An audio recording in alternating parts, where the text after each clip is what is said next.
What is going on, everyone, and welcome to the channel. Today I'm going to be going over the best trading spot in my opinion in the DLC 2 Ancient Evil map inside BO4 Zombies. Remember, this is only my personal opinion, so if you do feel that you've got a better strategy, then obviously you can use that instead.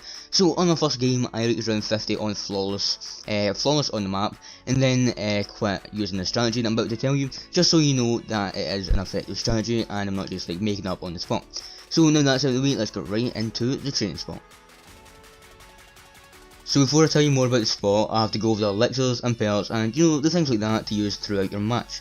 So the perks you should use are Victorious Tortoise in case you get trapped, Dying Wish in case you're about to go down, because at times if you don't do the train correctly you may get hit multiple times, which as I said may result in you going down. And finally Stamina Up, as I like to call it, because unless you're camping it's basically a very necessary perk. So the fourth perk is completely up to you, but I would highly advise not, the keyword being not, to use the new perk Zombshell, because the slow effect it gives the zombies can easily get you trapped, as you may see behind me. Now the elixirs, in my opinion you should use anywhere but here to get out of difficult situations, Arsenal Accelerator to charge your special weapon faster, Equipment to regen the new equipment that I'll tell you about in a second, and once again the last elixir is completely your choice. For the record, I don't use talismans, but you can if you want, but as I said it is not necessary.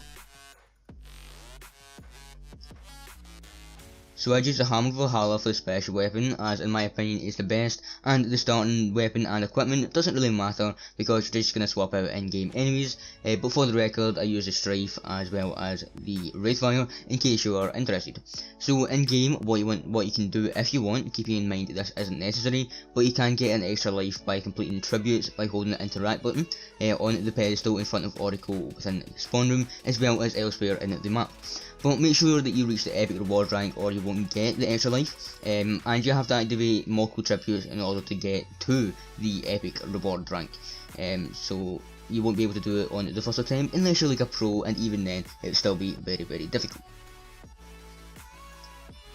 Now the in-game weapons you should use are the KN57 as well as the M1897 Trebuchet, or however you say it, but I really don't care how you say it. Both of them are upgraded with either Firebomb or Brain Rot.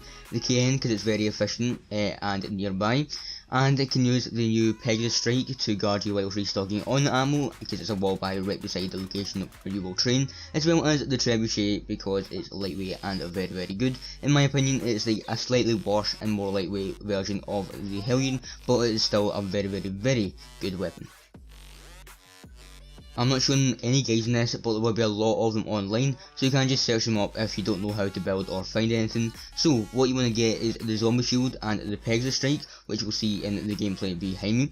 The Pegasus Strike attracts all zombie types, so just keep that in mind, including the mini bosses. So now the area I'm talking about is the Amphitheater, or however it's pronounced, because it's Treyarch. They couldn't choose an easy name, could they? No they couldn't. Anyways, I think of this area as the small version 9, but it's more compact, but all you have to do is move slowly, like literally move at a walking pace instead of running, because that makes it a lot more difficult if you do run. Just take it slowly and rarely sprint. Only do sprint if you need to get past a set of zombies, and you should be good. It's as easy as that. If any of the big guys, as I like to call them, including the Blightfather and the other guy in this map, the other mini boss, come, if they do come, then place down your Pegasus Strike or use your special weapon to kill them. But if you do not have the Pegasus Strike, then just use Equipment Elixir and you'll get it back. And by the way, you only get one Pegasus Strike, so make good use of it. Now finally, I'm going to be doing a very quick pro-con segment right now. So the pros of this area is that ammo for the KN is nearby, as well as the Zombie Shield, especially if you take the route I use into the gameplay behind me. And the only con is that it may be difficult to adapt your playstyle to this area at first, but you will get used to it pretty quickly, where it will become a very good training strategy. So that's all for this video, and if you did enjoy it, then be sure to leave a like, comment, subscribe, and hope to see you in the next one. Goodbye.